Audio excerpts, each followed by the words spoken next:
রক্ষকই ভক্ষক, এই আপ্তবাক্যটি আজ পশ্চিমবঙ্গের মাটিতে যেন সত্যি হয়ে উঠেছে।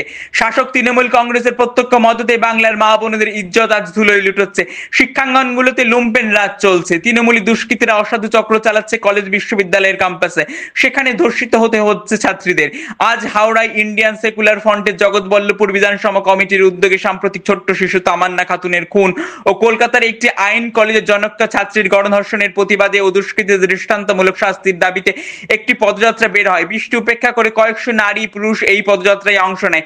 পদযাত্রা বড়গাছিয়া ধর্মতলা থেকে শুরু করে সন্ধ্যা বাজার হয়ে শহরের লেভেল ক্রসিং এ গিয়ে শেষ হয়। সেখানে বক্তব্য রাখেন আইএসএফ এর অফিস সম্পাদক নাসির উদ্দিন মীর, পার্টির জগৎবল্লভপুর ব্লকের আহ্বায়ক রিয়াজ মল্লিক, স্টুডেন্ট ফ্রন্টের সম্পাদক শেখ সাবির এবং শেখ শরীফুল প্রমুখ। দক্ষিণ কলকাতা ল কলেজের ছাত্রীকে ধর্ষণ হতে হলো কেন? মুখ্যমন্ত্রী জবাব দাও। দক্ষিণ কলকাতার